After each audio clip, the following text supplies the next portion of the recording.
What up and welcome to another Mograph Mocast. I'm Dave. And I'm Matt. And joining us today, one of the most prolific people in Mograph, does so many things in this industry, except I can't pronounce his name correctly. So y'all know him as the French Monkey. Hey, what's up, everyone? Thanks for having me. Finally, after like 2 years, right? Talking about it. And Mograph is a supplement to our site, mograph.com, which is a motion graphics tutorial site with tutorials, plugins, podcasts, and other Mograph stuff.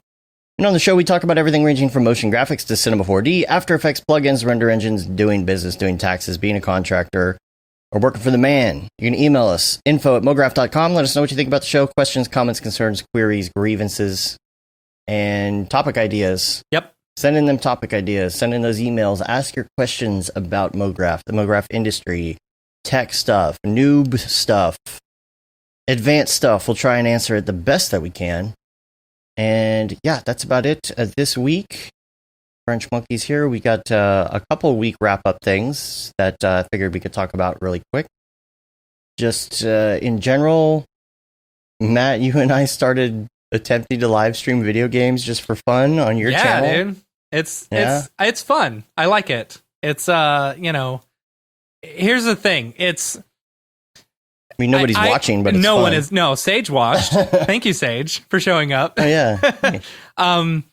But no, it's interesting. It's like I have a hard time justifying like during the workday just starting to stream. You know, like that's the hard part. It's like, okay, the podcast, I get it. Like this is our brand. We're like, doing that, whatever. But it's like playing video games online and streaming it to two people. Sanity check, man. Sanity check. Yeah, I'll get that. I get that. Yeah. It's good for your mental health to get out there and do that. Well, we've been playing with a lot of friends online, and so this is a great opportunity to like just get them on just for fun and just try it out. And, I'm excited. Like it's just been me and you, and we got a couple other people to get some of these little 4K capture cards.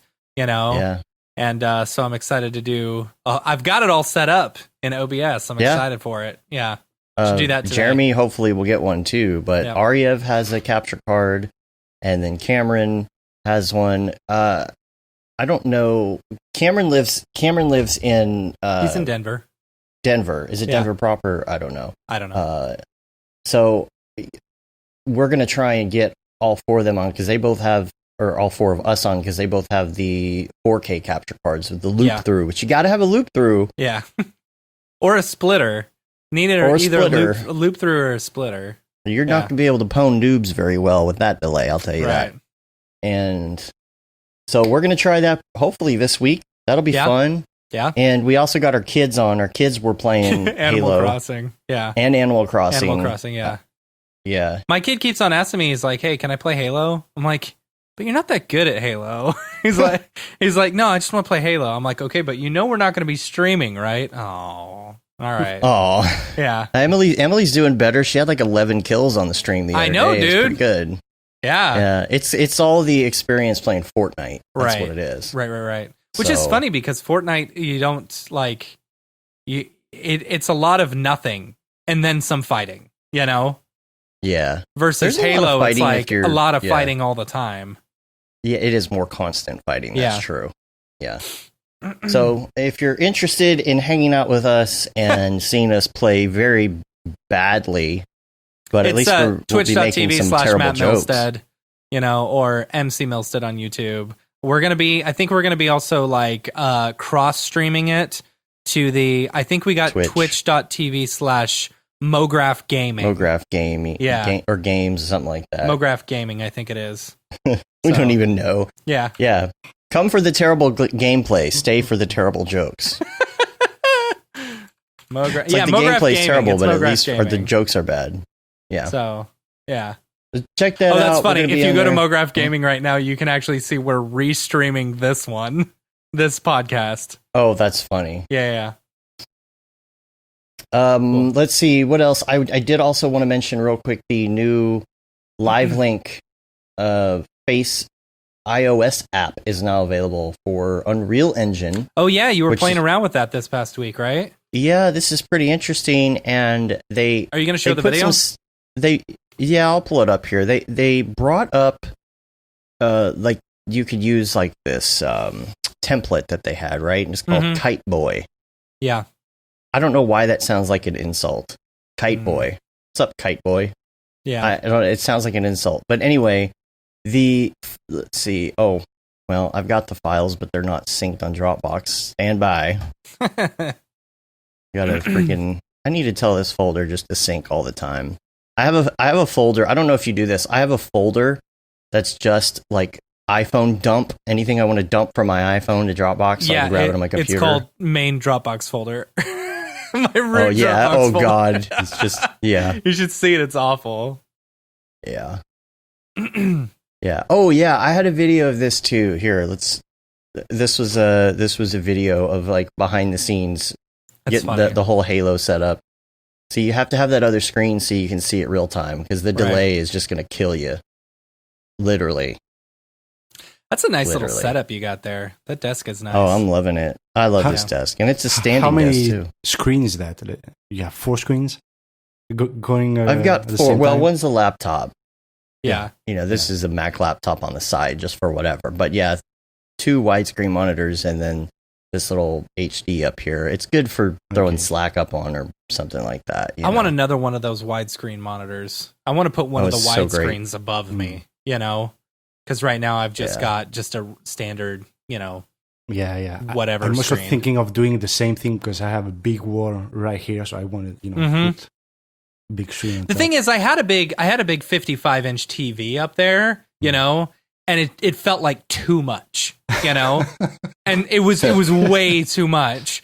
But like ever since I bought I bought a stand that connects that will do the double screens, and it's like it's so great having a screen above you, just a small screen, not a big 55-inch TV.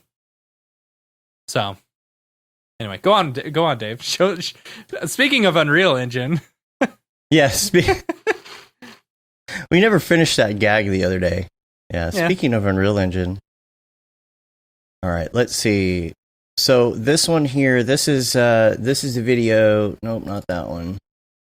This is Dave looks through unlabeled videos on the internet. You never know what's going to pop up. Oh, right? boy.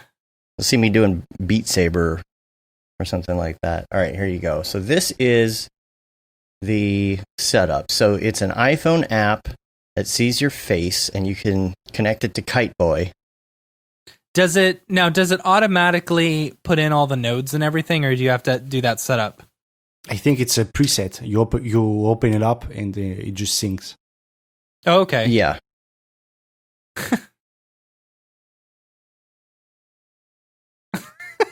So it's accurate. Yeah. Yeah.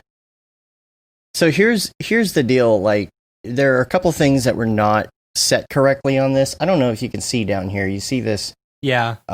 This get curve value or whatever. I'm really starting to understand how Blueprint works, which is nice. It's pretty intuitive. But this little option down here was set to get curve value for the head pitch was set to -90, and I was like, I know the head pitch is wrong. I just don't know where that is. And finally, I saw, here's the head pitch, and I just reversed it, and it started working. Because what would happen is you would tilt your head down, and his head would go up. So it wasn't working. Something was backwards. Yeah, and I don't really know why that is, but I know that I got it working. So I posted something, and Matt Workman liked it on Facebook. So I was like, yeah, he liked it. Yeah. So you've made it now. I've made it. Matt Workman has seen my Facebook comment. That's funny. But great. It means he's seen all your other ones as well. No, I posted it in the group. Oh, okay. We're not Facebook friends. You gotta know who I am. Okay. No, I'm just a measly motion graphics guy. Right.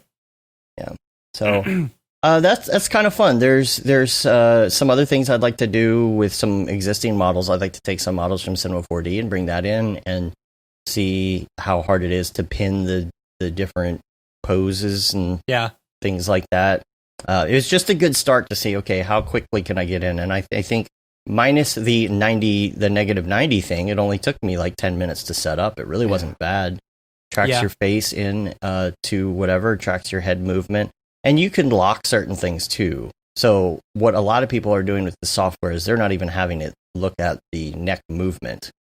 They're getting these rigs, those kind of like the tripod rigs that you have for your phone, the little bendy tripod rigs. Yeah. For your phone, I guess. but it's something that you attach to your shoulders. Oh, right. And it comes out and it puts the phone in front of you. So you could do a full capture rig and put all the different pieces on your body. Gotcha. And then while you're doing stuff, it's just tracking your face and it's just holding it still in front of your face. And so I don't think most people are using it for the neck tracking. Mm-hmm. They're using other elements for that. But Matt Workman has been doing a ton of that stuff. If you follow him on Facebook, so check that out. And that's all I got for week wrap up stuff. So. Yep. So let's talk about the French monkey and all things French monkey.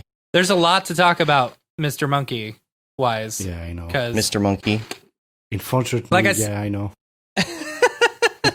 I mean, you've got a bunch of hands and a bunch of baskets. Like you're doing music, you're doing 3D, you're releasing all these different packs and stuff like that. It's like I said when I introduced you, you're very prolific. I'm pretty sure I'm saying that word wrong. Prolific. It's not even the right word. Yeah, it's probably not even the right word. Yeah. So I guess we should start from the beginning because we talk about you all the time. We have been wanting you to come on the show. Last week, the second I got in the stream, I saw myself, which was so funny to me. Oh yeah, that's funny. What is happening, Yeah.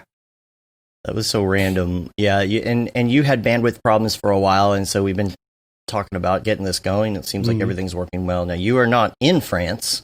No. You're in Greece. Yep. Right?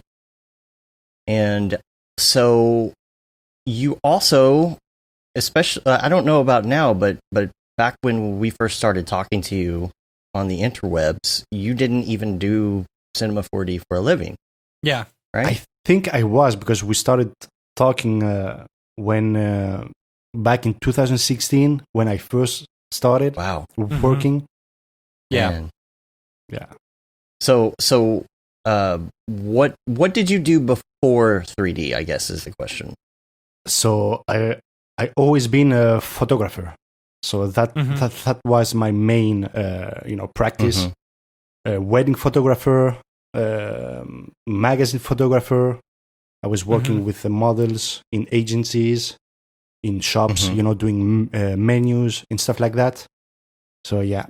So I've been a photographer for 7 years. And at some point, I had some issues here in Greece.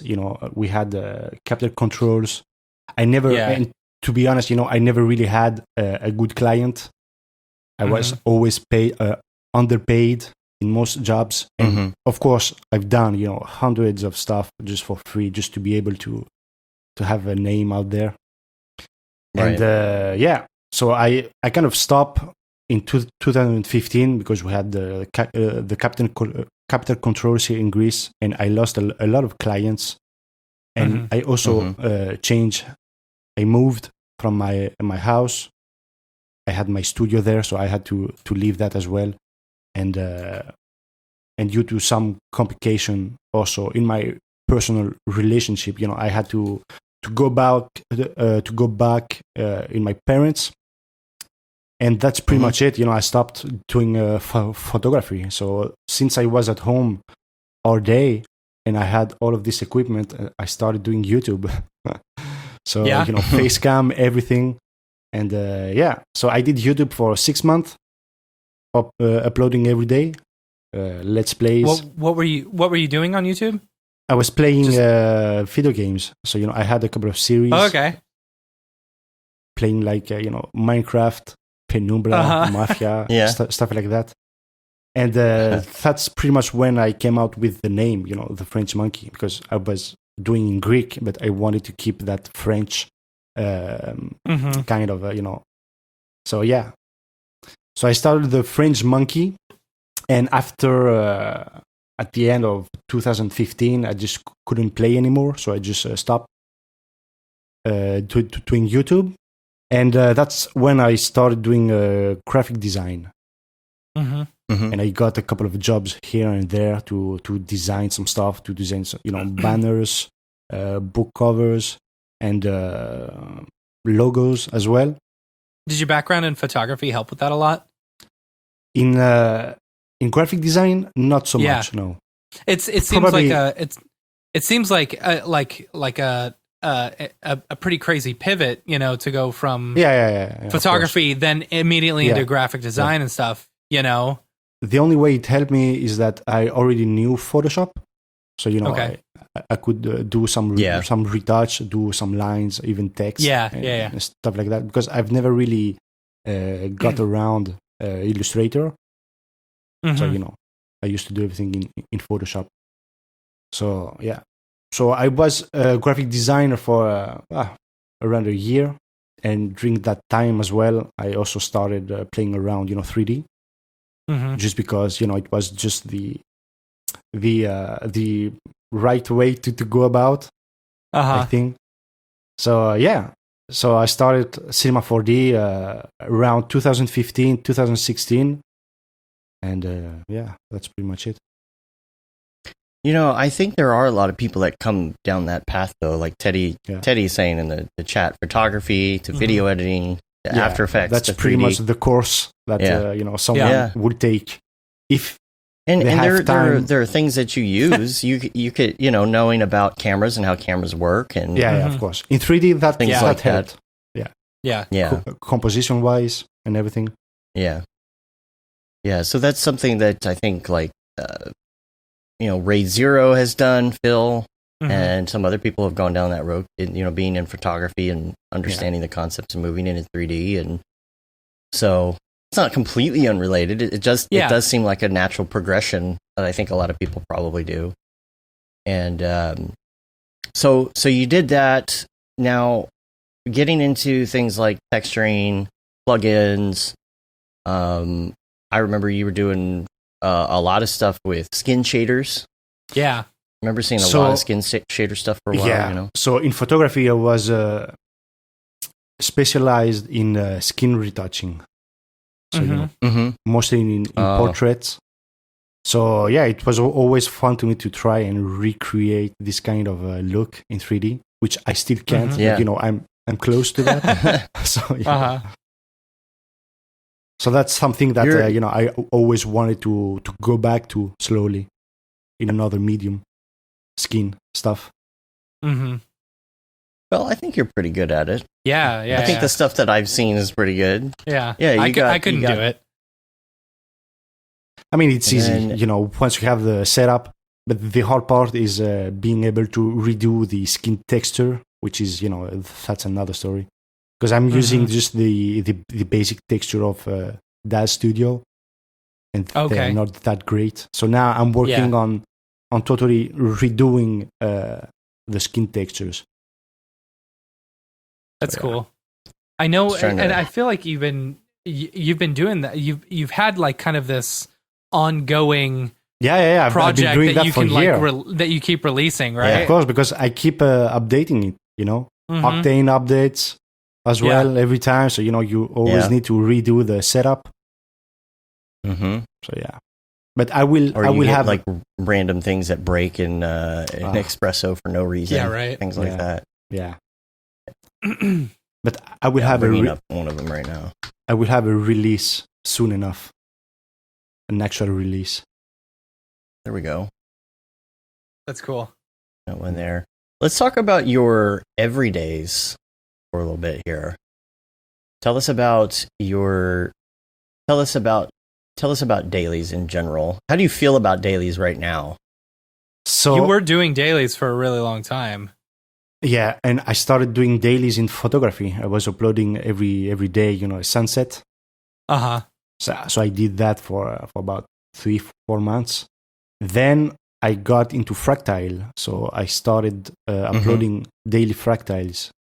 Mhm. I did that for, 200 days. And then I started my 3D. So, and back then my daily was doing spheres and on my website. you have on the like website. most of us start out, with the spheres. And that was pretty much a way to learn a little bit about lighting, basic texturing and stuff like that. Mm-hmm. After that, I started another daily, which was called QB. So you need to look at that on the site and not on my Instagram, because I've deleted most of these. I was gonna say. Yeah, I was wondering where some of these were, because I feel like, But if you it's go tfmstyle.com if anyone's looking right now. And if you go to In case you archive, didn't know. Okay. you can see all archive? my projects. Okay, I found it. Yeah. Oh, I like how you have these categorized here. Yeah, this that's is cool. nice. Man, these look good. There you go.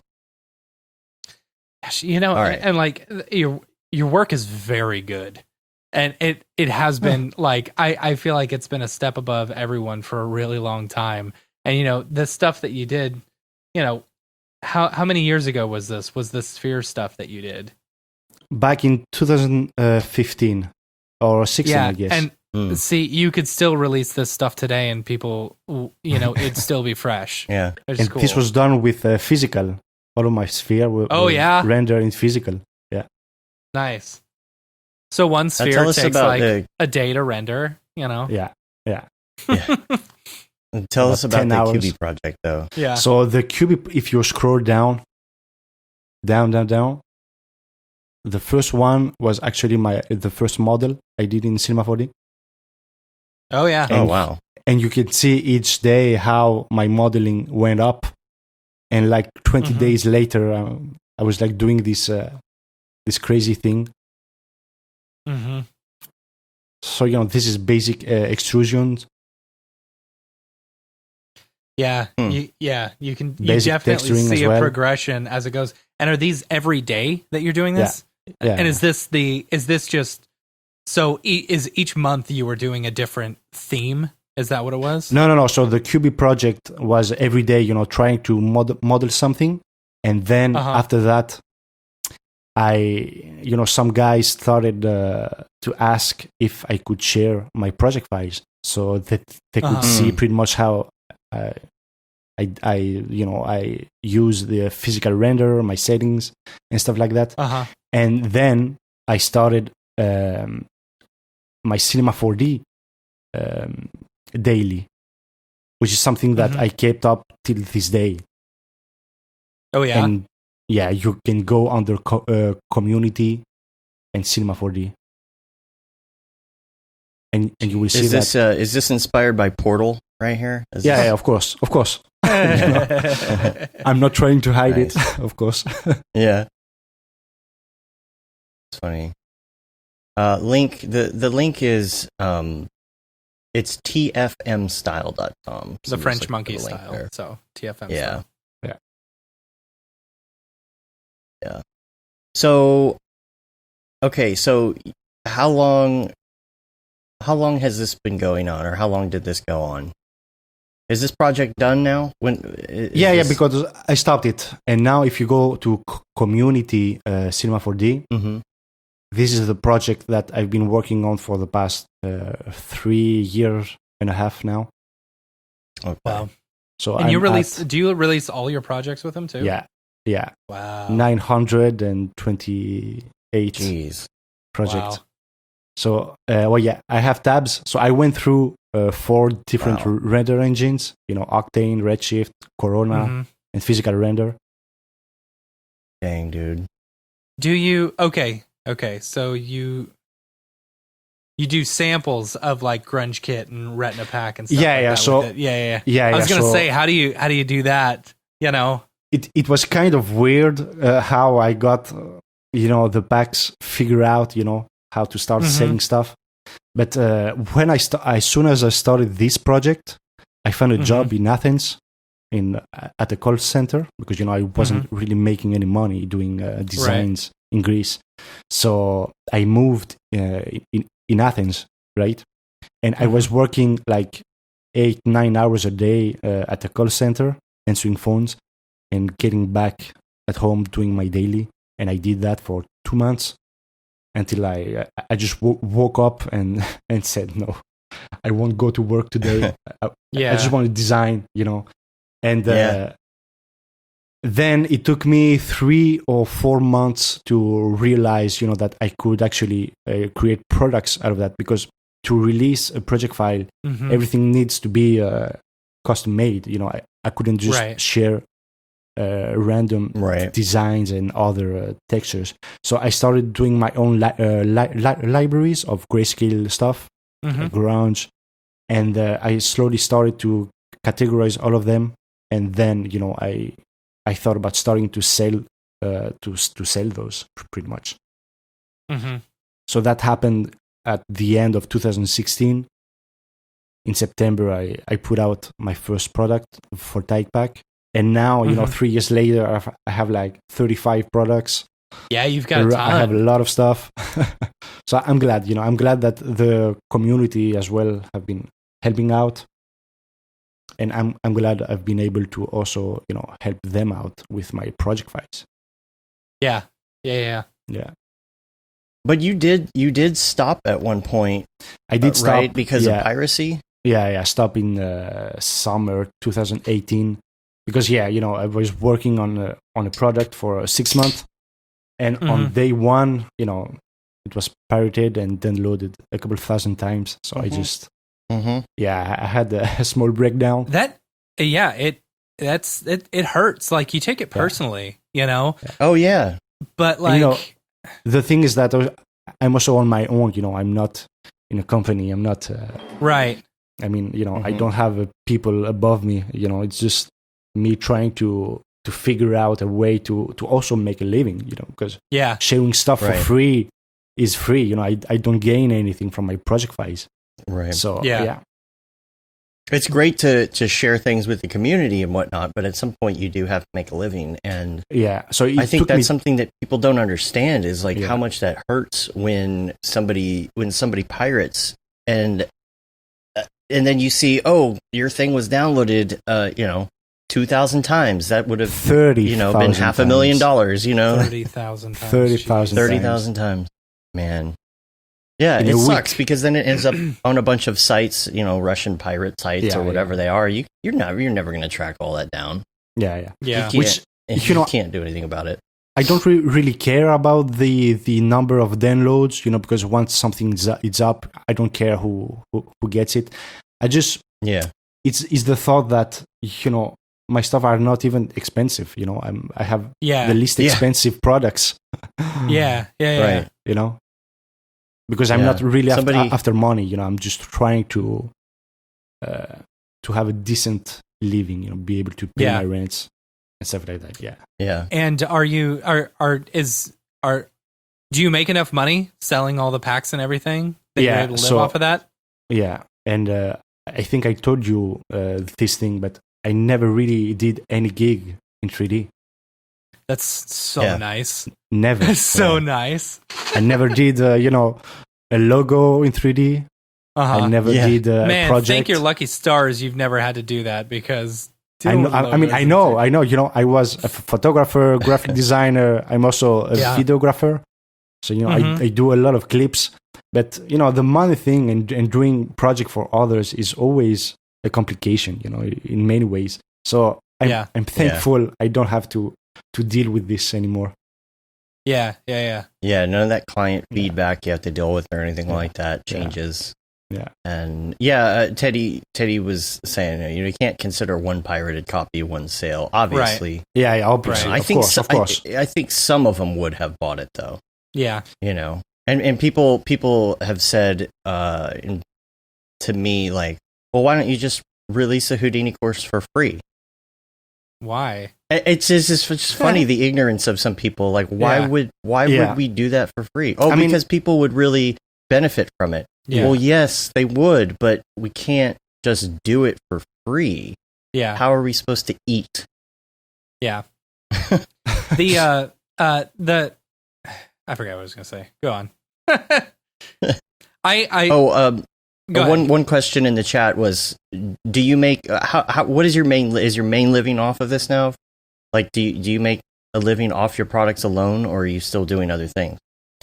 So I do a lot of other things as well, but my main living, the only income that I have is from my products, and it's been for the last 3-4 years now. But That's I nice. do a lot of other projects on the side that will benefit me in the future. Like music. I won't make anything in music for like another year or so. But I know that at some point, I will be able to pivot this as well and gain something from it. But it's always the long run that wins in the end. You just need to have the persistence kind of to keep at it. For sure. Yeah.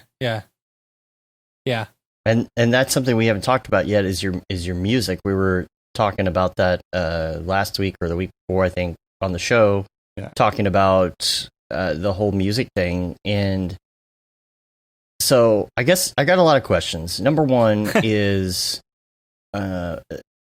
let's talk about how you got into music, I guess, in the first place. Do you have a background in that? Do you play instruments? So first, I need to to say that I haven't studied anything. I'm not good at anything as well. I did not have any mentor. I'm just, my way of thinking is as it's always been. You start something and you try to do it as much as you can every day, and at some point you will see that you've become better at this. So in music, it's always been it's been the same thing as well. When I stopped doing my daily project in 2018, I needed to do something else because I can't really stop and do nothing. So I thought it's a nice time to just figure out something else. So I started thanks to a couple of friends of mine because I'm also a videographer and and director, and I have a lot of friends here, rappers who I've collaborated with, and some of them helped me out to get started. Do my first studio sessions, and but after that, I knew that it would be more beneficial for me to try and do all of this on my own, because I would be able to exactly do the things that I want, and not wait for a producer, to prepare the production, to prepare the mixing, to make 100 of changes. So in 2018, I did talk with a lot of people in this industry, like producers, just to get an idea of what I would need to get started.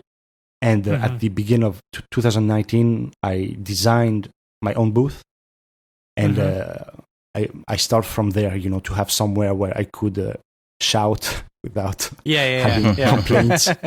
And after that, getting the right equipment, which is it's pretty easy now. It's pretty standard, and start learning, how to record, how to mix, how to master, and that took me 6 months to have an idea of what I was doing.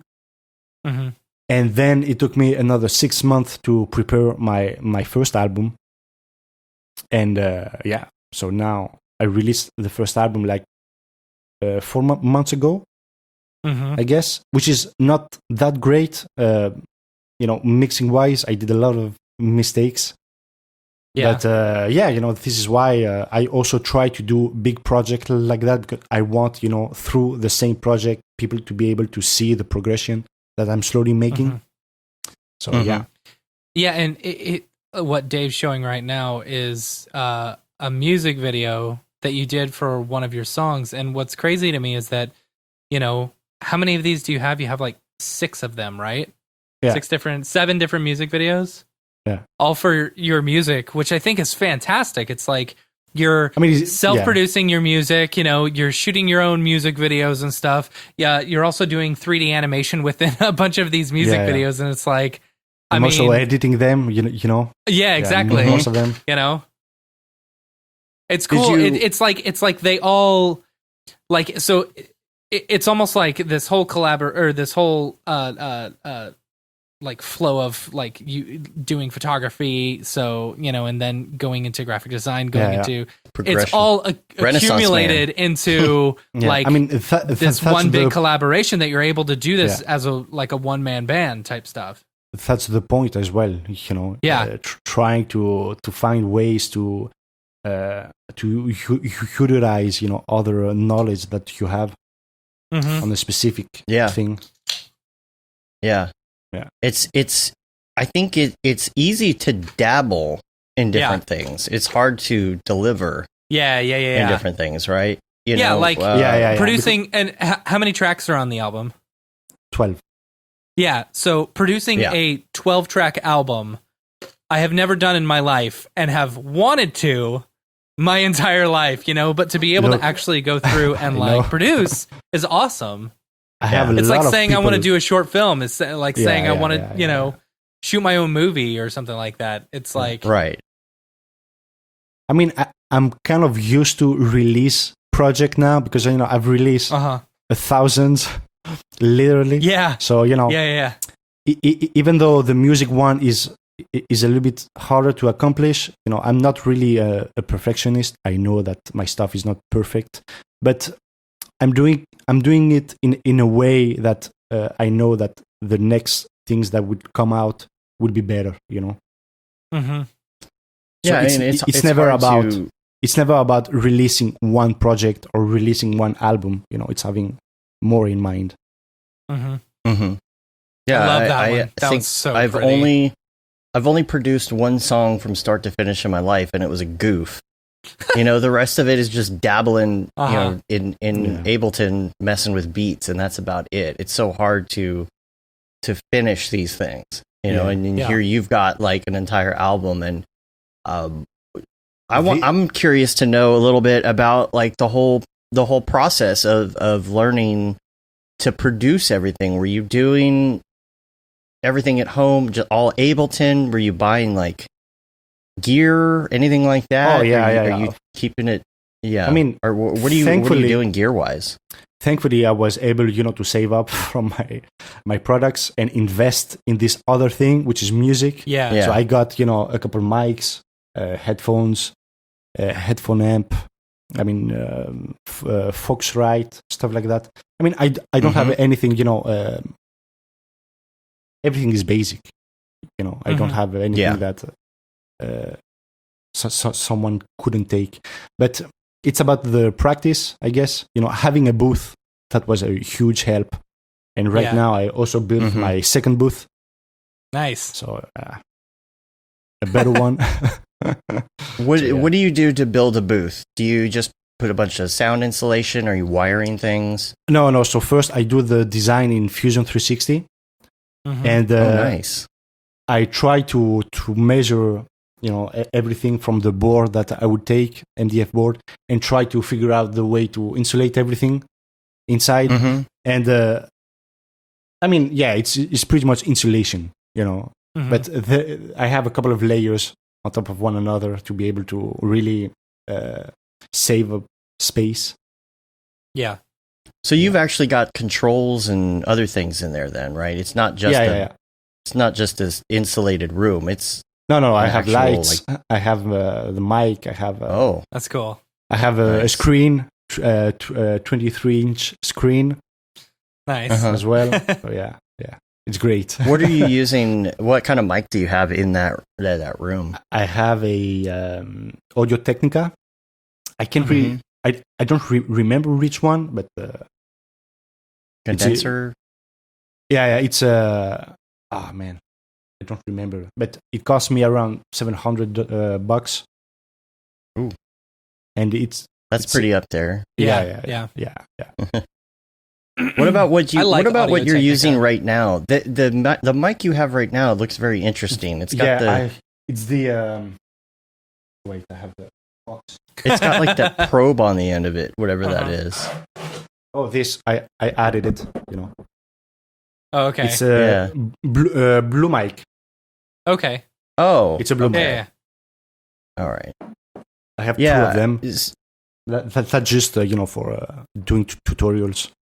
Yeah.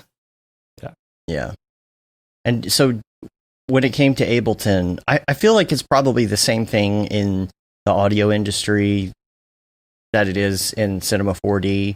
When you first get into Cinema 4D, you're like, not everybody, but a lot of people are like, oh, plugins, I need that plugin, I need that plugin. I'll be good if I just get that plugin. What about that plugin? Yeah, what's the octane of Ableton? Right. I mean, it really, with every DAW, you need to have plugins.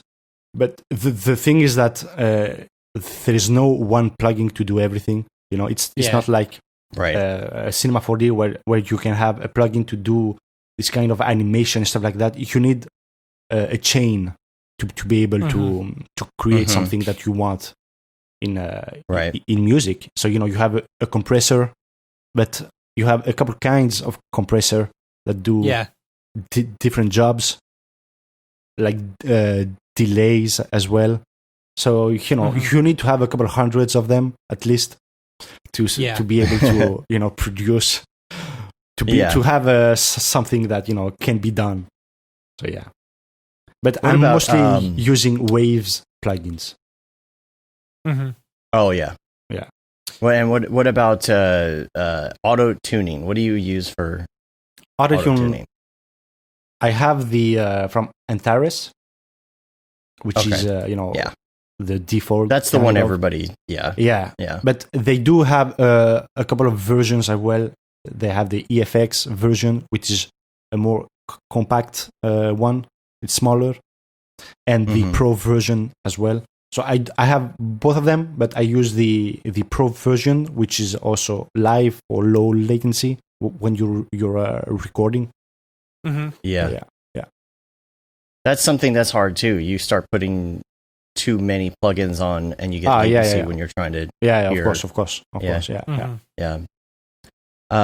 What do you think is harder to learn, Ableton or Cinema 4D?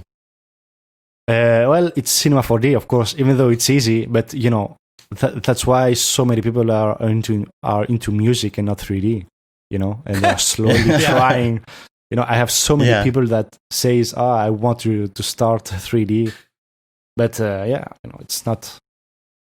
I think Ableton is easier. Yeah.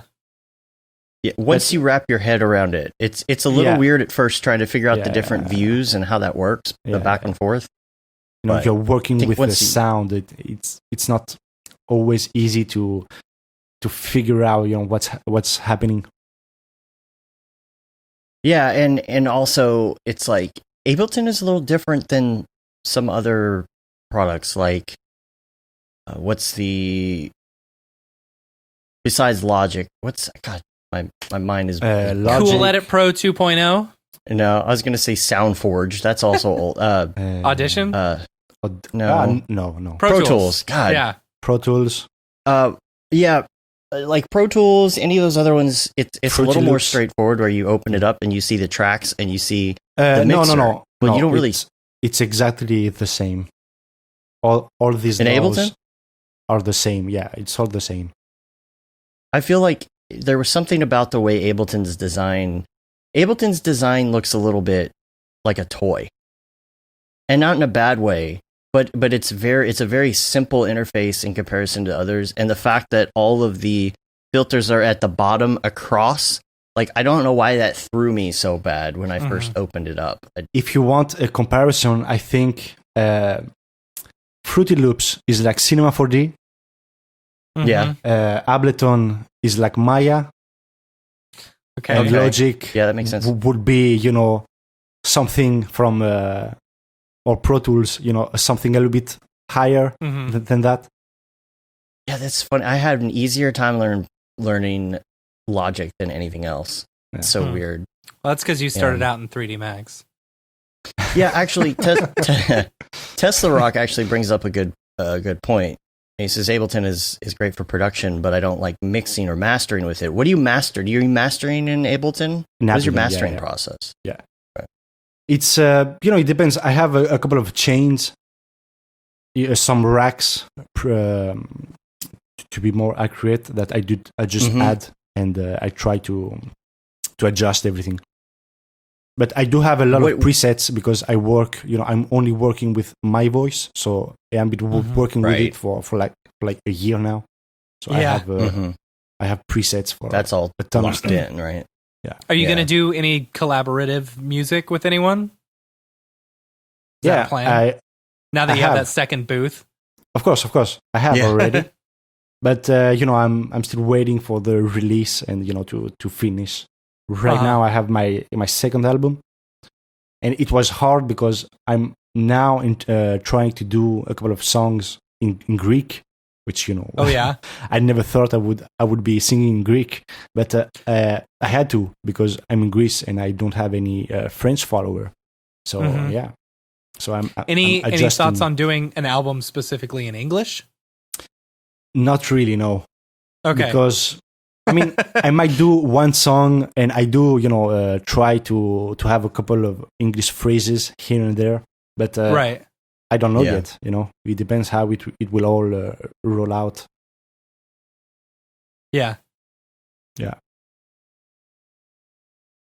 So, what about? There's a question in the chat about what tutorials that have you looked at to do stuff like this, and my question to kind of put on top of that is the mastering part of it specifically. How did you learn about mastering? I mean, that's hard because there is no real rules, in mixing and mastering. Everything kind of does their own thing. So what I did was trying to see what plugin do specifically, and try to figure out if my chain was right or if I was doing something wrong.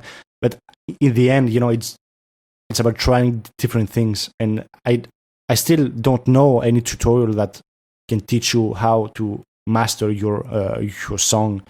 It's trying to see what do you need in it. Do you need more saturation? Do you need a more boomy effect, high lows and stuff like that? One of the things that I learned, I think, from Deadmau5's masterclass was about really going into each track and going to the EQ and pulling out just noise on certain things. Let's say you have a hi-hat and you got a hi-hat going and it's got like a bunch of low in it for no reason at all. And going back to that track, pulling all that out so that you're not muddying up your track with just random noise garbage. That's exactly also what I'm trying to do each time, Yeah. Now applying this and to get back to the 3D. Yeah, I was going to say. Get back to the. Here's something that I have no idea how you have time to do all this stuff. Like producing a full length album over the course of a year, and also you're releasing packs, and you're also releasing these plugins and stuff. Like you just released Mograph a little bit ago. Is that's Sorry correct? about that. Which is cool. It's like, how do you have time to develop this stuff as well as work on all these other things? It's like, how do you keep it all straight? Oh, I get crazy and paranoid sometimes, but I really don't know, because I've been asked that, how do you live by doing only your project? And that's because, that's the way I'm also thinking. My way of thinking is trying to have some type of legacy to leave behind. Yeah. And, I always have this thought in mind that I really want to be able to kind of make my my dreams and my ideas to make them. So yeah, I couldn't really answer that. I really don't know, man. I've always been working, so and I wish I could do more because I spend a lot of time just thinking and just not doing anything. So what's something that what's the next step? What's the next industry you're gonna break into? Right now, I wish I was making more tutorials for my channel, and I've never really been great at trying to explain exactly my thought process. But doing tutorials as well for each of my products, and also for the project files that I upload. And the next step right now is music. So this project that I'm working on would be done in 1.5 years from now. So the memoir Mhm. project is 6 albums. So it's Oh, 79 my tracks. And I put that in place back in 2018. And, I'm slowly trying to make that happen as well. So music, and after that, I really want to get more into cinematography, doing short films, even online series.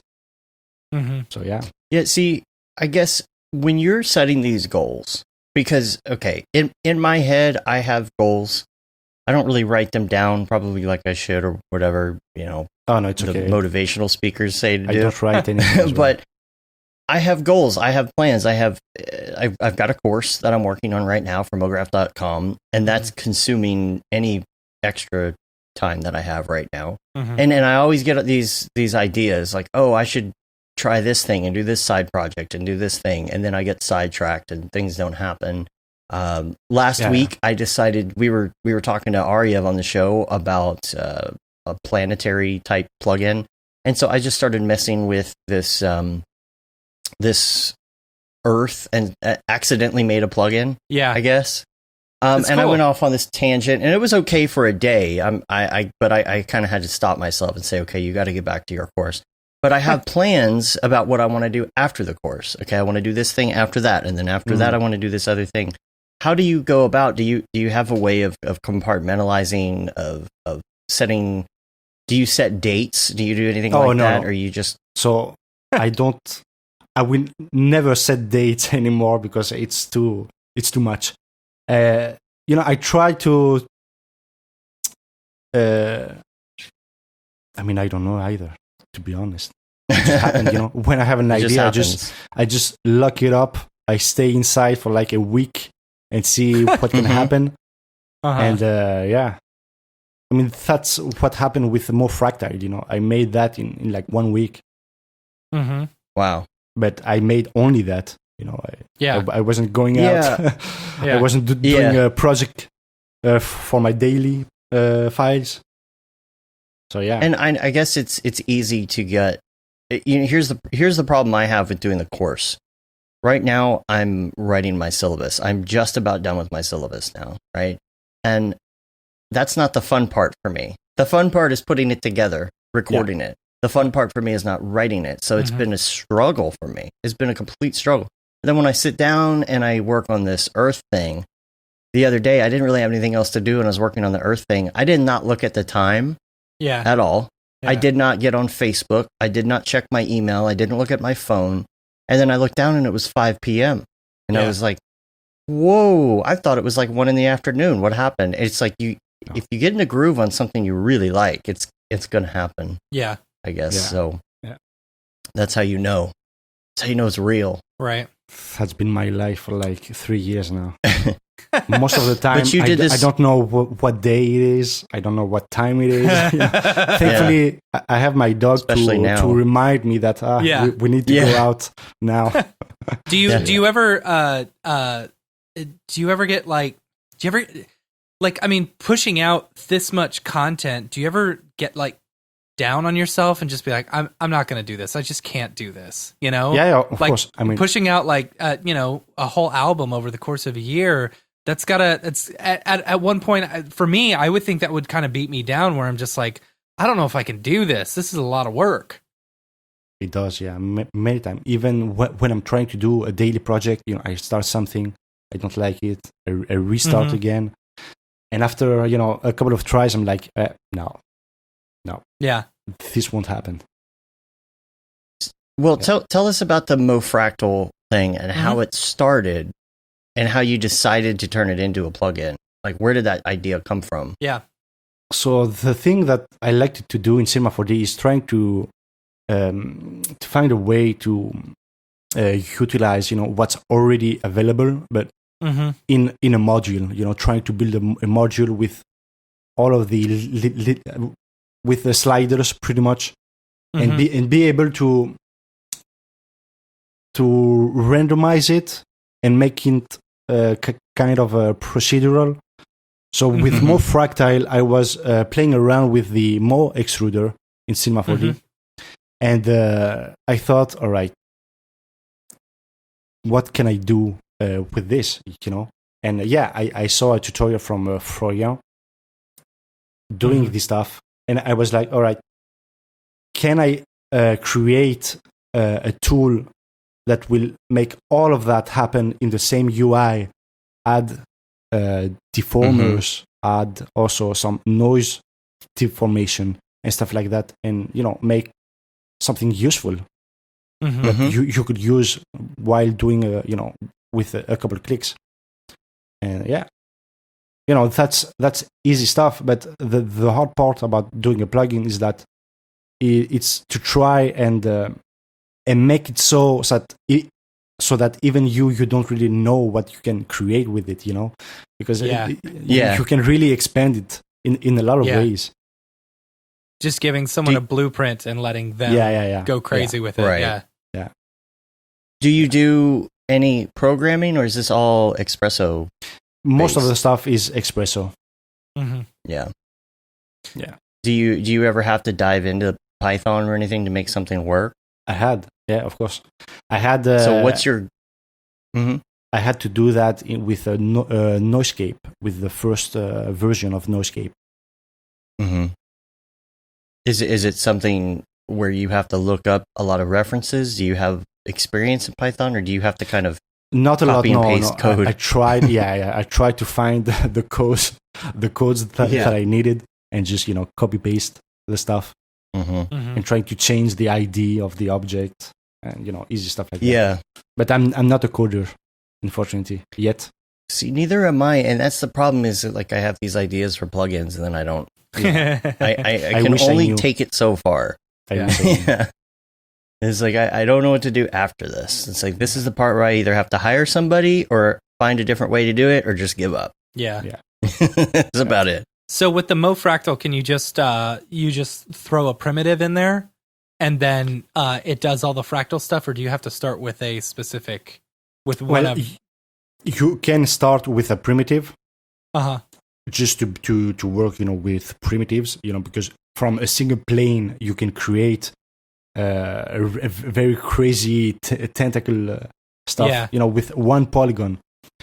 And but you can add your own models. You can hand select, do a polygon selection as well, and add it on another mesh. Oh, cool. Yeah. That's neat. So of course it's for very specific uses, of course. But it was very fun to make that happen and figure out a way to actually make it functional with the levels of steps. So and this is kind of the part that I love, in Cinema 4D, be able to make all of that together. It is really nice. There are some things in the process of creating a plugin that's Espresso based that I wish were easier, but it is very easy to create this stuff. I think for me, there's a few things that I wish Maxon would do that would make it just 1,000 times quicker. And like one of those things for me is, okay, let's say you're in some obscure place, right? Let's say you're doing something that has Octane. Okay, and you're trying to link something to a transform control. Well, how do you get that into Espresso? For me, sometimes there, a lot of times there'll be that little checkerboard icon where you can drag something in and get those settings, but sometimes there's no other way to do it besides saying set driver, set driven, and then allow it to make its own, copy and paste it into the other Espresso. I want to be able to take anything and just right click and say, put this in my Espresso or link. And sometimes you even will go to that. You're trying to compile all your Espresso into one Espresso node, or not node, but tag, one Espresso tag, and you copy it from one and you paste it in the other, and the references break. You don't know why. So then you have to leave that Espresso where it was, somewhere else. And it's things like that. And it's things like copying the user interface. It's things like the fact that when you open the user data window, you have to close it before you can do anything else. It's like, why can't I just leave this window open and drag and drop stuff in here? There's some usability things that could be so easy to implement that would just give people the opportunity to just explode with creativity in their plugins, but the process is a little bit hindered by some of the clunkiness in the viewport. I hope that's something that changes in the future, because even the it's UI almost there. You can't really make a lot of changes in the UI if you don't know coding. Mm-hmm. Yeah, there's certain things that I would love to do. So. Talk to me about Noisescapes, because this is a cool plugin. Is it? And when I was seeing the stuff that you were posting on it, like it looks very cool. Noisescape is, it has the same ideology as Mofractile. It's a module that creates displacements out of a mesh, and it took me a while to be able to finally release it, because I released the first version for free in like 2016, I think. And my issue with that is that I didn't really know. I needed some code to be able to change primitives without having to load from the content browser. And so I left that for free for like 3 years. And I thought, you know what? Since I still don't know how to code, I try to find another way to implement all of that in the content browser. But yeah, it's a very smart device, to explore the different displacements that you can do in Symfony. And are these all just based off of displacements and stuff? Yeah, all noise. Okay. And are they animated as well? You can animate them. Yeah, that's right. I added some controls for that. That's super cool. What's your main render engine right now? Now I'm using Redshift. Okay. And I've been for the last year or so. Uh-huh. How do you find Redshift's displacement versus Octane's? To be honest, I haven't really played a lot with displacement in Redshift. It's a little bit more, not complicated, but there are some steps that you need to crank up a lot more than in Octane. But I couldn't really tell. I've been used to use displacement with Redshift, with Octane. I mean, yeah, which works so well. Which is easier. Yeah. It's so easy to use. And I had to my. Yep. So I was going to say my question is, because on the page we were looking at earlier, you had all the different tabs and you were talking about the different engines. Yeah. It seems like you've really dug into all of these engines, and I was going to say, I know that you're currently using Redshift. Is that your favorite right now, or what is your main reason for using Redshift right now? I think the best switch I ever did was from physical to Corona render. I mean, that was a big deal, a very big deal. Interesting. Yeah. So I love Corona. I haven't played with the newest version, but it's a great render. I also love Octane, for many things, and I hate it for many others. And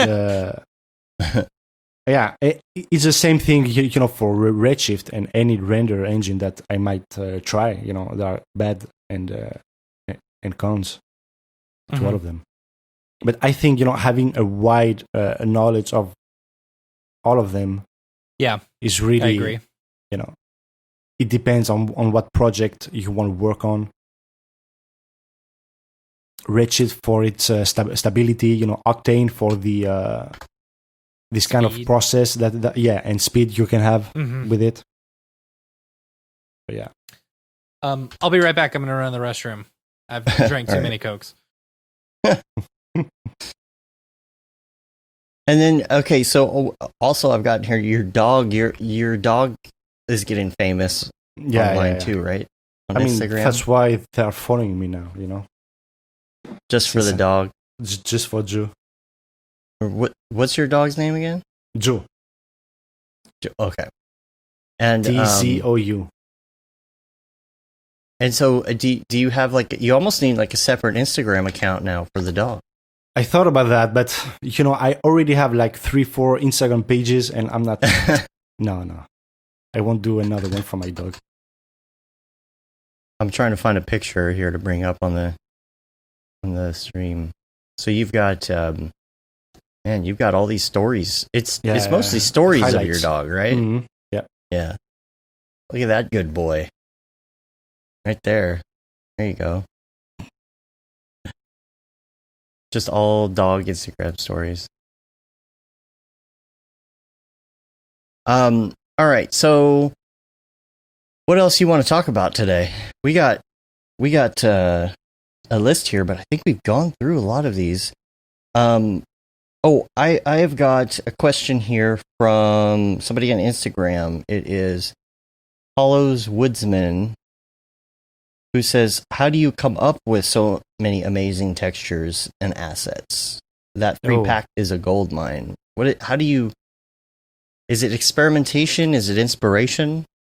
Well, it's thanks to my everyday project, trying every day to do something. And that's where my free packs comes from, because, I take from different projects the models that I made along the years, and I put everything into a pack. Mm-hmm. So, yeah, but yeah, the everyday asset pack it's a huge thing. You got more questions, Matt? Are you there? Yeah, I'm here. How was your pee? Everything come out all right? Oh my gosh, yeah, it's fine. Dad jokes. Yeah, I'm very impressed with your the amount of work that you've put out, and so many different types of work. With the 3D stuff, you've got the music, and then you've also got the music videos on top of that. It just shows such a wide variety of work, and I it's cool to see that in our industry. And I think it's very inspirational to others, I think. Thanks, man. And your music's good too. I was rocking it out the other day. It's a weird genre, but I'm trying slowly to move from the dark R&B to just R&B and more trap thing. But this will come, along the way. So yeah, hopefully you will see the progress in this. But yeah. How's your following with the music and stuff like that? Yeah. Like, have you been able to? How do you grow a following? For one, in the music industry. Yeah. And do you find you're getting a bunch of 3D nerds who are coming over and rocking out your music and stuff? I tried doing that, but I don't know if it's working. The funny thing about my Instagram account is that I used to upload only photographs there. Mm-hmm. Then I slowly started uploading my fractals. Mm-hmm. Then some 3D. Yeah. Then some writing. And now I'm at a point where it doesn't really work, that way, because people comes for a specific thing, which is 3D in my case, and they don't really care about anything else, Right. So yeah. I care but about do you do like a SoundCloud account or yeah. anything to try and get a following on SoundCloud? What is your approach for that? Well, you're also on Spotify, right? I mean, that's where I've heard you. Yeah. I'm also on Spotify. I think Spotify is the best place to upload your stuff. And I feel like there's like a whole like SoundCloud. There's a SoundCloud. There's like a group. There's an underground. There's a SoundCloud thing where a lot of people are finding the people on SoundCloud and then moving over to Spotify. I think that was happening. Posted little. I think that was happening a couple of years back. Mm-hmm. Now it's more in Spotify. I mean, that's where I find new talents out there. Are you using something like DistroKid to put your music out there? Yeah, is DistroKid? Yeah, that seems pretty good. And how are you doing, like, from a money standpoint? Are they sending you royalties and stuff like that? Yeah, but I haven't made any money yet. I have like $5 pretty much in Nice. the account. So, the thing about streaming is that, you need a lot of streams to be able to profit from that. Yeah. A lot. Are there people gaming the system for Spotify plays and things like that? Of course, always. Yeah. Yeah, you're not like in your office all day just jamming out to your own music to get those plays. Oh, no. Get like 1 cent.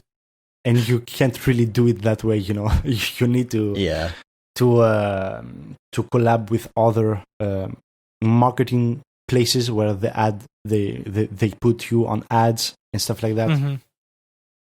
Oh, like what? Like pay for views, pay for streams.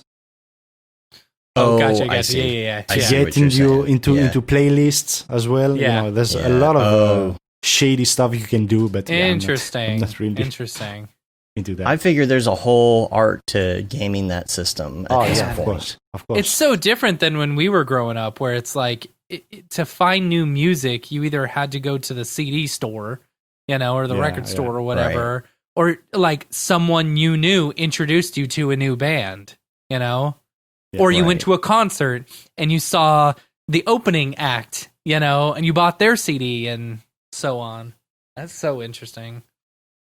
I'm old. Whatever. I'm looking to see. I don't even know where you look to see where your numbers are in DistroKid. I was curious how many monkey legs?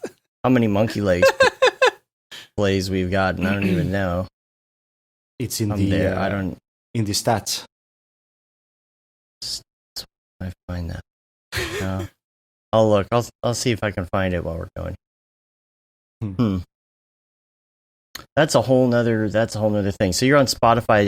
Did you hook up any of the other platforms like iTunes or? Oh yeah. I'm on Google. all of them. Yeah, of course. Yeah. That's awesome.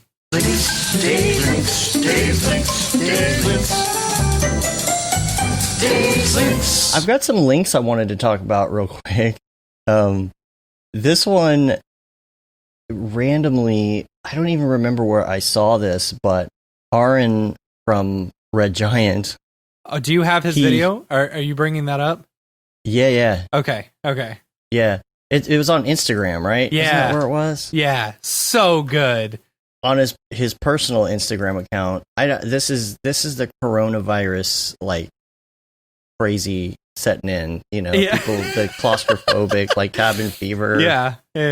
All that setting in. But I rather than get the link here, I'm just going to type in his account, see if I can get it up. But he had actually posted a picture, a photo. He had his workstation set up on this old bar or whatever. He did this first, and I don't know if like somebody gave him this idea based on this photo or whatever it was, but he decided that he was going to do a video, and make sure I'm muted here. He decided to do a video where he's Mo from The Simpsons, and I guess he's making like flaming Mo's or something like that. Yeah. And man, this is just so good, and I'm not going to do the audio or anything on this right now because then I'd have to edit, and that wouldn't be any fun. Yeah. But he does such a great job at impersonating Mo. So if you're a follower, he does a really good Red job. Giant, it's a very good and very funny video. Yeah. Let me go. Does he use any? He uses some effects, right? Yeah, he makes it the flaming Mo. So you've got smoke and fire and stuff. Pretty good. Demonstrating those Red Giant effects, right? Right. Yeah. Of course. That's funny. So I think it's interesting that funny. they had to put up a big blue tarp behind him in order to block out the camera and everything.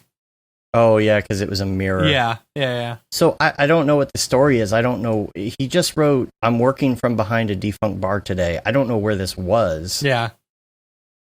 I don't know if it was something. I don't think it's his house, right? No, I don't know. I don't think so. I don't know where that came from, but just random Mo there. Yeah. Mo. And then also you have a link here called Studio Binder.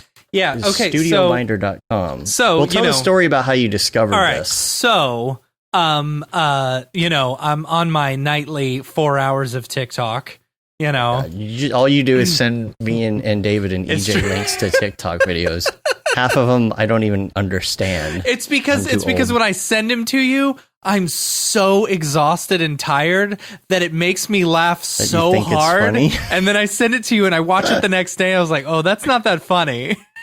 You send it to me and I'm like, I don't get it. I don't get it. Yeah, but you didn't get the get it. Star Trek one either. You didn't know that the way That was Riker different. sits down. I had no idea. All these years of watching Star Trek, I never knew that Riker always sat down by not pulling out the chair and sitting down, but putting his leg over the back of the chair and sitting down. Sweeps his chair or his leg over the chair. Yeah. He does the leg sweep every time. Yep. Even Never when he's knew getting that. off the chair, he sweeps it out. Yeah. Yeah. It's funny.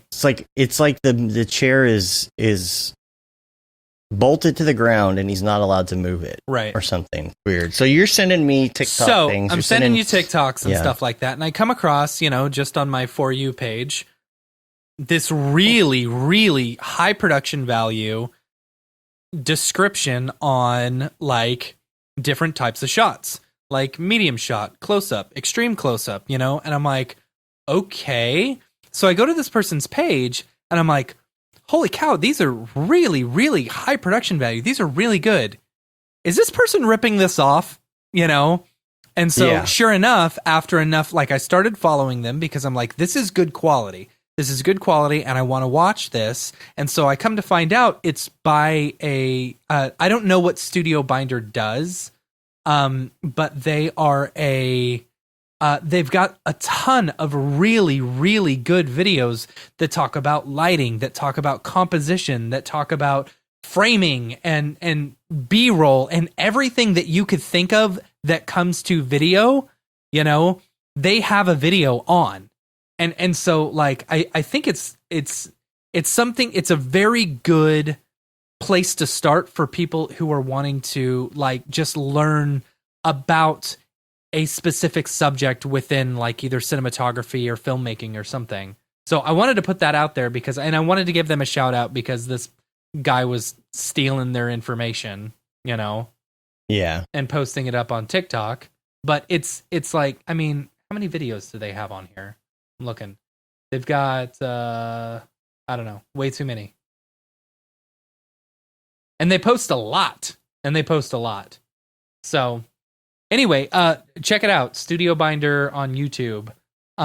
It's what was cool to me was watching this. It's like, this is what you get in your, first year or two in college when you're learning about all this stuff, It's not studiobinder.com. It's the Studio Binder YouTube. So I don't know what's the difference between their? I think they do a YouTube specifically in order to sell their stuff, but I don't know what they do here, Interesting. But their YouTube is the one where y'all should check out, They're just talking about shots and stuff only there. Is that, I guess that's what it is. I'll have to change the link here for the show notes. Yeah. Yeah. I did find out, by the way, that Monkey Legs has made 99 cents. All right. Yeah. There you go. Yeah. Yeah, it's pretty good. I should withdraw my earnings pretty soon. Right. Cash out on that money, though. Go get yourself a taco. Pack of gum. Taco. You got any gum? So, yeah, anyway, check that one out. Check out the YouTube. Cool. What else you got, Dave? Cool. Well, we got a little segment here called Mograph Recommends. Mm-hmm. And we're going to ask you some of your favorites. I think this is going to be a pretty good one, especially when we get to the music stuff. So we are going to ask you some of your favorite things and why. And these could be either things that are right now, recently. This could be all time, your favorite of all time. Doesn't matter. It's up to you. It's whatever you want to do.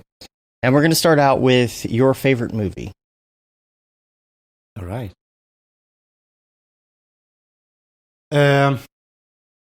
Man, that's a hard one. I think my favorite movie would be Blade Runner. I watched it again The the original? third time. Like, no, the new one, The new one, okay. the new one. Yeah. I think that would be my favorite movie. Cool. I have a couple I of just rewatched series. that recently. It's Yeah. great. I have a couple of TV shows that I watch most of the time, like Breaking Bad. I've Mhm. just finished Mhm. my sixth run. Jeez. Wow. There's a new one which is really great, Snowpiercer. Snowpiercer's so good. It's Is that good. now that's a TV show, right? I've Yeah, only yeah, seen Snowpiercer the movie. Why haven't I heard of this? It's It's a is really it all great is TV it all show. based in the train like the yeah, movie yeah, is? yeah. That's crazy. Yeah. I don't see Yeah. how they can keep that going though. I know it's great. It's so dumb, but man, the execution is it's great, and the acting as well. So yeah, Mm-hmm. so that's pretty On much what I'm TNT? watching. It's on Netflix. Is that the dude from Hamilton? I can't tell. On for the show. From Snowpiercer. Yeah, it looks like the dude from Hamilton. Yeah, I think it is. Yeah. Oh, So I oh yeah, that's he played Lafayette and Thomas Jefferson. yep. Yeah. Yeah, he played two people in that. So yeah, I haven't heard of this at all. I'm surprised. It says TNT on everything. Is this a TV show that's on Netflix now? How does that work? Or Yeah, It I might think be it's- on both platforms. Yeah. Oh no! I think it's okay. yeah. I'm not really sure, to be honest. But it's on It's- Netflix for sure. Yeah, I have noticed that some of that is a country thing. Yeah, You know, depending on your Yeah. country, there's a lot of TV shows that are only on Netflix overseas because I guess there is no distribution for TNT yeah, overseas or whatever, you know, Yeah. so they do it that way. yeah. Makes sense. Like in the UK, they get the Rick and Morty episodes basically the day after they air on Netflix. When we Yeah. don't even get them at all. We've got Yeah. Hulu. Yeah, we don't get them at all. You have to watch them on Adult Swim. Yeah, So, now music. This is going to be yeah. an interesting one. Your music, your favorite music. I think we need to ask you. We need to go a little bit more in depth in this. We need to ask you what your favorite music is of all time, but what music influences you and what music you like to listen to while you're working. I think Yeah, they may or may not be the same. They're not the same, of course. Well, I guess I'm kind of a weird guy because I'm listening to everything. You know, I was a lot into techno, trance, hmm Mhm. and stuff like that. I mean, that's where I heard about Dead Mouse as well. It Mhm. was Mhm. crazy when I started talking to him.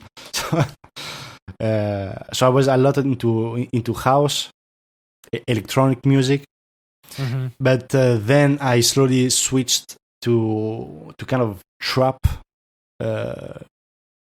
genre.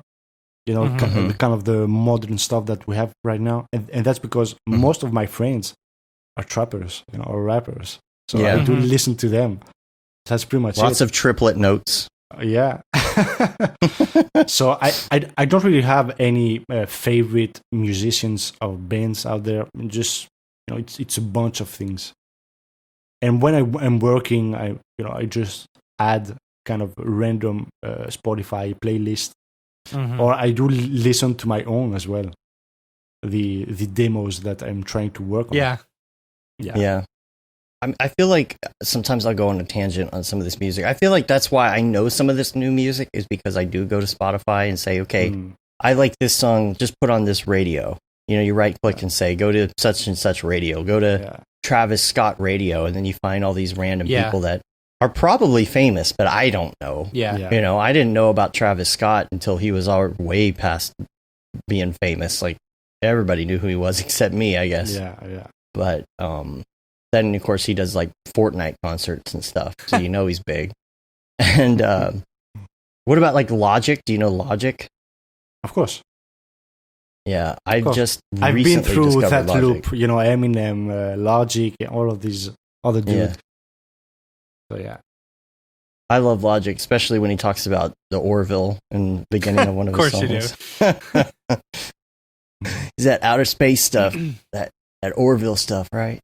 When is that coming back? Oh my gosh, who cares? I need the Orville. So good. Have you finished season 2, Matt? You I need to haven't. watch it. No. So I'm still good. on. So I'm still on good. Westworld. Dude. Yeah, but Westworld is pretty. That's pretty hard. If you need something comedic, Yeah, you should go. if I need something comedic, I'm just definitely gonna go finish to season 2. TikTok. Yeah, I was wondering if Kevin was going to chime in about the Breaking Bad. Yeah, You know, he got through Breaking Bad. What else should he watch, Kevin? perhaps maybe The Wire. Maybe The Wire? I don't know. Just throwing things out there, you know. Mm-hmm. So, okay. So you listen to your own stuff, I guess. Do you listen to your own stuff while you're working on other things or while you're while you're doing 3D? Yeah. And how do you And you keep kinda yourself critique it? from hating your music after hearing it so many times? The thing is that I don't listen to the music that's already done and up, you know, on Spotify. Mhm. I try to listen to the demos that I'm still working on and to Mhm. try, Yeah. and, you know, just to have an idea of how I would proceed working on them, you know, album wise at least. Yeah. Do you go listen to it in different places to see how the mix sounds, like in the car, on a phone, you know, not just studio speakers? At the end, Because I think that's important. That's important when the album is finished. You know, Yeah. Right now, Yeah. you know, since you know, I'm on my computer every day. I just have my headphones and my monitors. So, yeah. Mm-hmm. But monitors are the best way to listen rather than headphones. Do you agree with that? It really depends because there's a lot of nuances that you can't really hear on monitors. You need to put True. on headphones, like, you know, I feel like ad-libs, stuff like that. Yeah. I guess for me, and of course it might be my type of headphones that I use, but I feel like if I'm messing with something and then I take the headphones off and I just listen like on the computer or through the monitor on the computer or something like that, Mm-hmm. I realize how much I'm not hearing on a computer monitor that if I play one of my favorite bands or something like that, I do hear, you know, and it kind of makes me aware of what's missing in the mastering, I guess. I've got now these PreSonus HD9. Mm-hmm. So I have 4 pairs of these. I have 2 in the booths inside and 2 right here. So these are kind of my go-to headphones. And for mixing, I have these Audio Technica. I can't really remember which one, but these are like $250. Wow. And they are great for mixing. Do you have to, because are they good for mixing because they're like flat or? Yeah. And like Tesla Rock says in the chat, nowadays, most important that tracks sound good on cheap headphones. That's funny. Because when people put in their crappy Beats headphones, you know, they got to hear it. It's true. You got to Nice mix for all these headphones. things. Those HD9 ones, those are really nice looking. Yeah. I should do something like that. The problem is that I'll plug in my Bose headphones and try and mix, and they're just so bassy. You know, these are also deceiving. bassy as well, but the Audio Technica ones have no bass, very flat, and they're great to mix. Interesting. Yeah, I should pick up some of those. See, I don't have any studio speakers out because this place is small and I don't have enough room for it. So I just bought a couple of house. JBL studio speakers and I really like them. It's very nice being able to actually listen to music that's not going through my monitor, you know? Yeah. Because my monitor has a built-in speaker to it, you know? Yeah. I know that people give Rocket speakers crap, but I do not mind Rocket 5s and a Rocket sub. I just don't, I mean, I know it's not like super high quality or whatever, but I feel like it's better than nothing. I have so many of them left from my old business that it's just like, I'll just set them around because they sound better than, you know, putting out like a Bluetooth speaker or something. Mm-hmm. hook them up to my record player or something. Yeah. So that covered the headphones question. Yeah, I know. I was gonna say. And we kind of got into TV shows too. Are there any other TV shows? I watched like a couple of months back the Glow on Netflix TV show, which is about yes. women Gorgeous wrestling. Ladies of Wrestling. Yeah, Which yeah. I'm not really into wrestling, but the show is great. Yeah. Very nice I love very Alison well Brie. executed. She's awesome. Yeah. But And I think that's it. what about podcasts? Do you listen to any podcasts? I do listen to Joe Rogan Nice. from time to time, but apart from that, I don't know. Apart from you as well, that's pretty much it. I don't really have a lot of time to have podcasts, and a lot of time I like to also watch it and don't do anything else while listening to podcasts. Yeah. Yeah. Was Adam Curry on Joe Rogan recently? I have no 'Cause idea. I thought I heard. Yeah, there you go. The Go Gorilla Filmcast. You gotta listen to that now, Yeah. right? Now part of the Mograph.com podcast network. Yeah, I gotta start inserting ads for that now. Yeah, you in the do. show or Yeah. something. Yeah. Could do that. Do it on this one. All right, I'll do that right now. Hi, my name is Sashia Dumont. I'm a writer, actor, and filmmaker. Hi, my name is Paul Robinson. I'm a director, DP, and filmmaker. We are the creators and hosts of the Go Gorilla Filmcast, an online source for all things indie film. We are a husband and wife film team and co-owners of Send 3 Productions, and we started this podcast for filmmakers like ourselves who were producing on micro budgets with skeleton crews. Go Gorilla is a weekly podcast that features various talents in TV, film, and web series productions. We've interviewed filmmaker powerhouses like Kestrin Pantera, Richard Raymond, Alex Ferrari, Cassandra Ebner, and Ryan Connolly.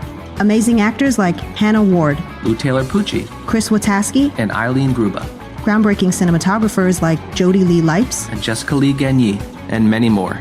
We also offer weekly reviews of our favorite films and shows, which vary from low-budget first-time filmmakers to A-listers and everyone in between. Go Gorilla is proud to announce that we have officially joined the Mograph Podcast Network. So if you love filmmaking as much as we do, Tune in every Sunday for a new episode of the Go Gorilla Filmcast, your source for all things indie film. Now available on the Mograph Podcast Network. And let's see, anything else on the list? Your favorite plugin. Okay, here's the thing. I'm going to give you some parameters on this. Your favorite plugin, not your own, and not a render. I wouldn't say don't take away his own because it may be you can't set that. I'm gonna be honest. That's a given, though. I'm gonna be honest. Apart from my own thing, I've never used any other plugins.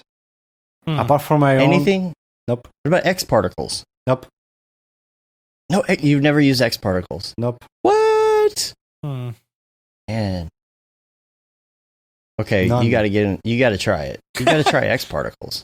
Yeah, I know. I really want to. I really want to. And Forester as well. And there's a couple of other plugins that I really want to get into.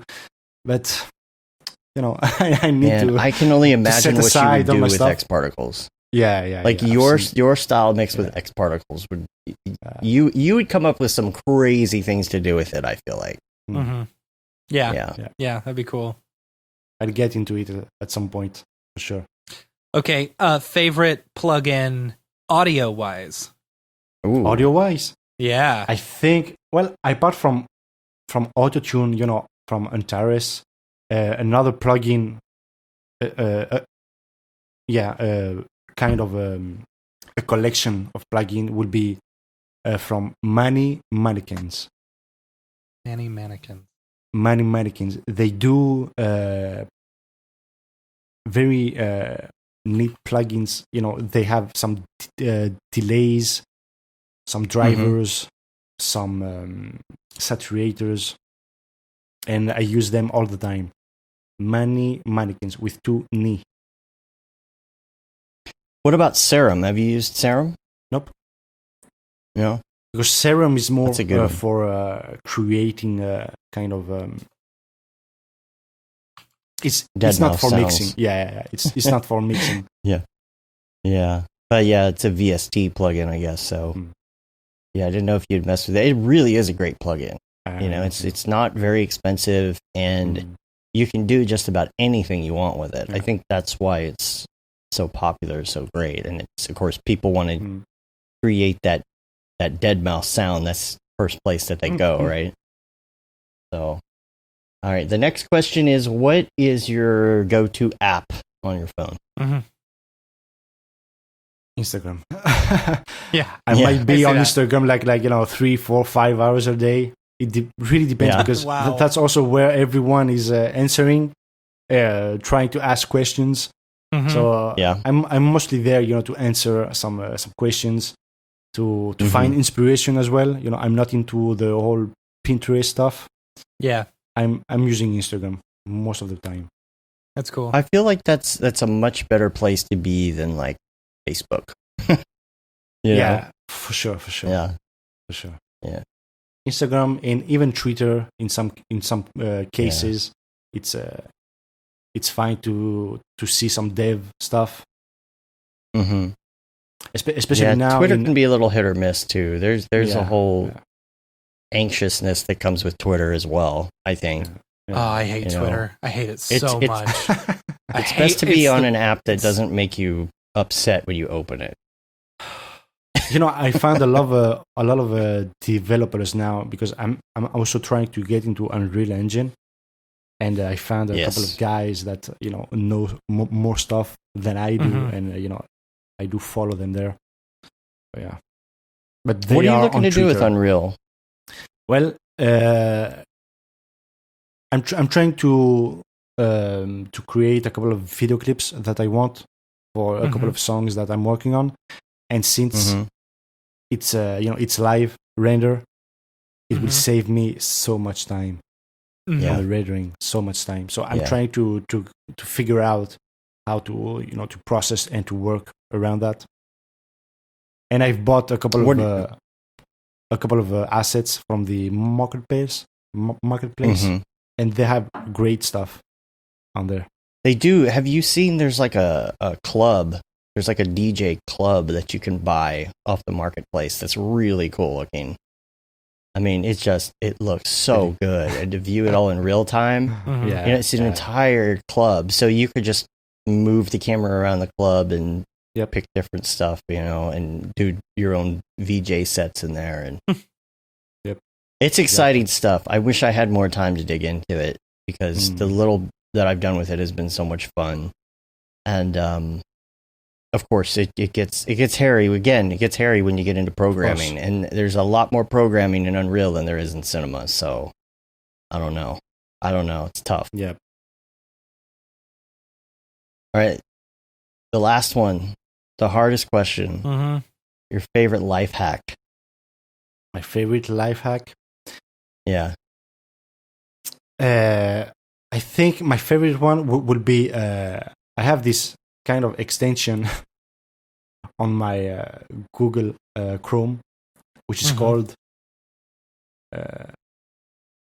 extension Modern New Tab Page. But the problem is that this extension violates the Chrome Web Store policy. It's been a year now. And the thing is that I haven't found anything else, so I keep using it over and over again. But I just what is love it called? Modern New Tab Page. You won't find it.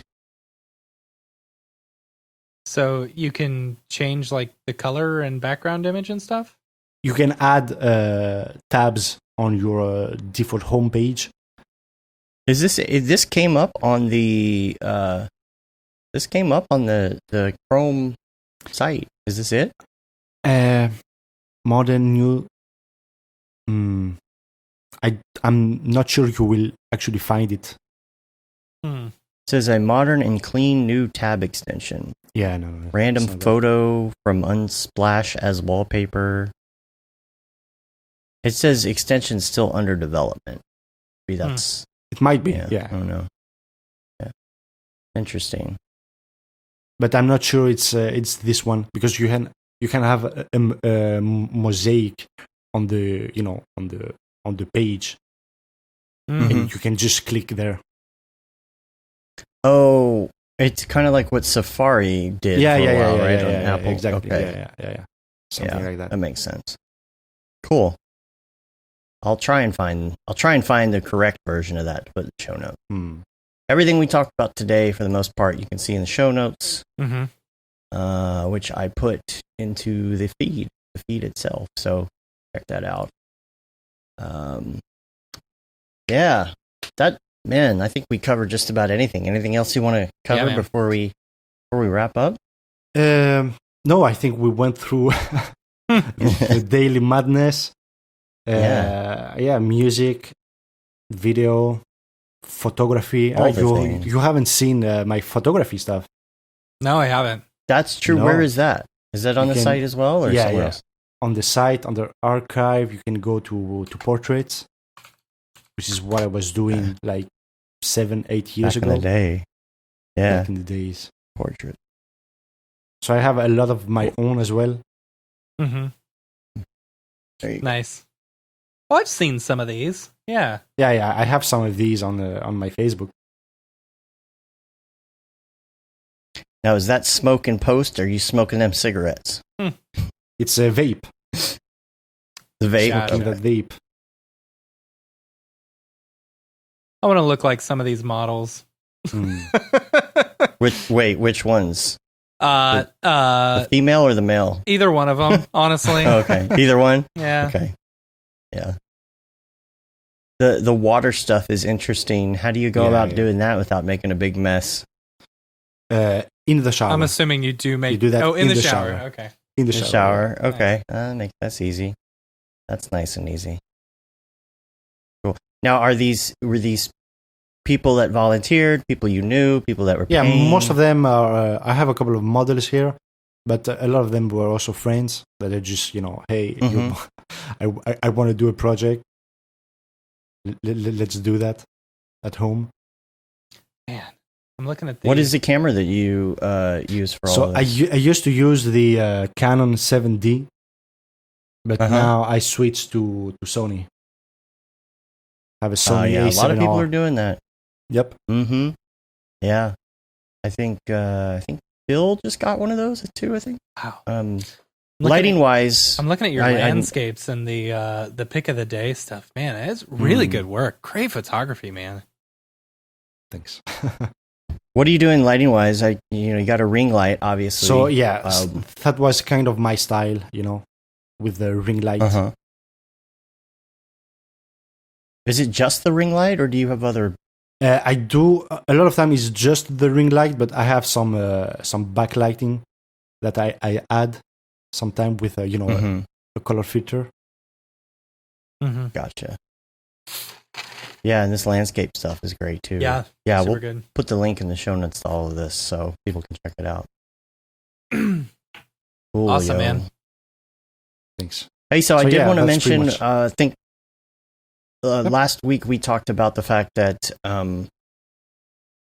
we might have to rearrange our schedule here and there because I'm dealing with hopefully new house and all of that. So I did want to mention the upcoming schedule is next week is Jonathan Winbush. That is going to be the week of SIGGRAPH. So don't forget that next week is going to be virtual SIGGRAPH with Maxon. Mm-hmm. So and I have not talked to Brandon about this, but usually we do kind of a wrap up Yeah. with Brandon Clements but of SIGGRAPH. is all of SIGGRAPH gonna be that week, or did they move virtual SIGGRAPH? They moved virtual SIGGRAPH. So it's actually next week if you want to catch the Maxon stuff. Mm-hmm. So Monday we'll have Winbush, and then Tuesday, Wednesday, and Thursday we're gonna be doing the Maxon stream, and then maybe, if I have not even talked to Brandon about this, but maybe Friday, maybe not at all. I have no idea. I would like to be able to do a SIGGRAPH wrap up like we do, but again, since virtual SIGGRAPH is actually later, maybe we'll wait until after that and do it then. virtual But SIGGRAPH after- is August 17th. Yeah, so maybe we'll wait until after that. Then after Windbush, the next week we're going to have Rolando Berry. And then on the 3rd, this is where the change is. On the 3rd, we're going to have Smearballs. Yay. Yeah, we've got some other people lined up too, but I haven't done their promo pieces and everything, and I don't even remember what day they're on at that point. I know Blake Catherine has signed up. Yeah. So I love her work. and some others as well. So, and there's some people that I'm talking to right now we haven't secured a date with. So, and we also need to get we're still working to get those dates secured for Many Hues of Mograph, episode 2, and that's probably going to be in August sometime. So we got a lot of things coming up. Yep, going to be busy couple months here streaming wise. So everybody, stay tuned for that. Check all the things. Make sure that you subscribe to the newsletter because I'm telling you. You might miss some of this stuff. We had a newsletter, and I was even surprised how much we had done. In like the last month. I was like, man, that's a lot of content for a month. And I've got a little Mograph TV thing that I'm writing right now that I'd love to get out, hopefully by September as well too, and maybe guest starring EJ. Yeah, so it's funny. All right. If people want to find you, I think they know tfmstyle.com, but what is your Instagram handle? _French_monkey. Cool. The French monkey. Easy enough. Yep. On all the things, is it different anywhere else, like Twitter or? On Twitter is TFM Style. Facebook is the French monkey. Okay. So yeah. Cool. Awesome. And make sure you rate us on iTunes. Leave a review. Helps get our ratings up. Subscribe on your podcatcher of choice. You can say you've been there, done that, got the t-shirt with the Mograph logo tee. Paul Babb, Feel the Bab 2020 shirt. All the profits from that go to Doctors Without Borders and the Render Things t-shirt, hoodie, and long sleeve tee. And of course, the That Render is Fire shirt, which you're only allowed to wear ironically. I would like to say that Amazon did do an update and they should be back in full production with all these custom shirts as of this week. That's what they said. I know there were problems with coronavirus and custom shirts, things like that, but it seems like it's all back. I just hopped over to your Instagram and I'm seeing this Unreal stuff that you're doing. Holy cow. That's so good, dude. I missed that. How did I miss that? I thought you already saw that because I posted it also on my Instagram. So, and on the Twitter and Facebook. That's crazy. That's good work. Okay, now I got to go look it up. What was I? Oh, I did not even realize that this stuff was Unreal. Right. You talking about like these landscape yeah. things? Oh, I saw that and I didn't. It didn't say Unreal, so I didn't really think about it. So this is Unreal, huh? Yeah. So these are kind of some. You got a brain that works way more efficiently than the rest of ours. This is nice. So to be clear, I haven't made all of that, I bought a lot of assets. Yeah. Yeah.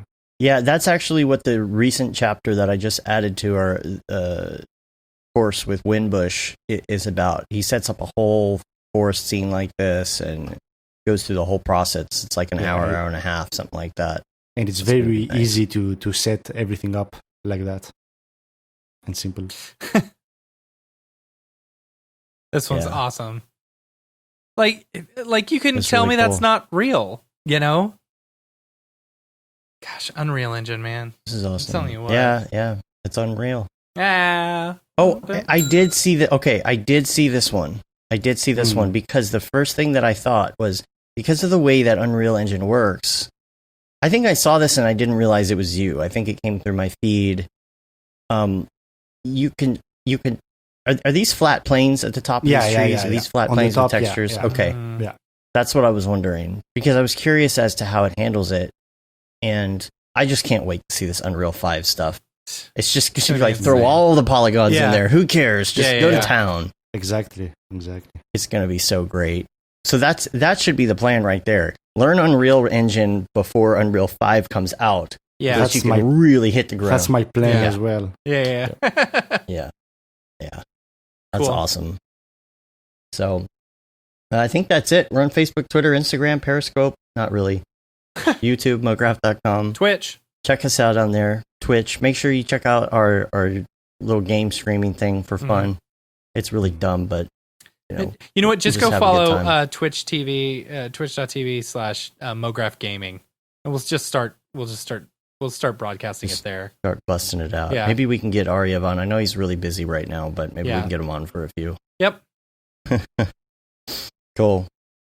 Well, we really appreciate you coming, hanging out with us finally. Yeah, man. Thanks a for lot of having fun me, to man. dig into that. We've been talking for years. I know. Before I know. this show. So, We'll have to come over glad to you got Greece some bandwidth. sometime once this whole COVID of thing course. is over. Of course. Yeah. Of course. I'll have to bring Noseman with us, He'll, Yeah. two of We you had, can show us around. In 2017, I made my first event here in Greece, Athens. Yeah, that's right. And we had people coming over. Yeah. Nice. Was invited, yeah. Yeah.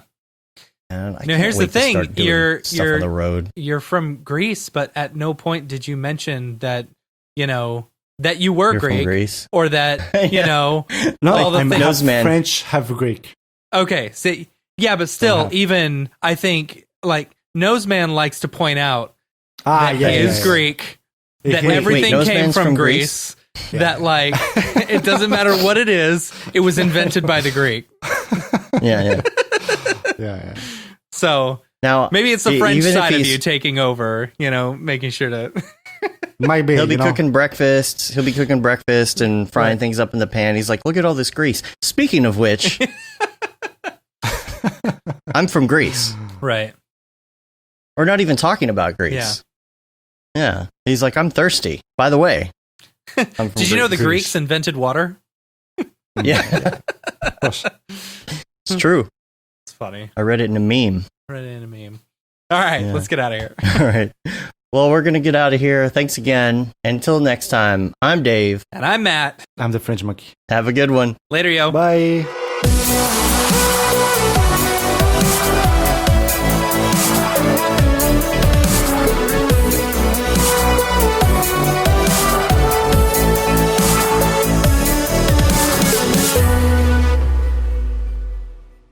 It's pretty good, I guess. Mograph.com, an online resource for motion graphic artists. Start your week with the Mograph podcast. Industry news, interviews with your favorite artists, and terrible humor.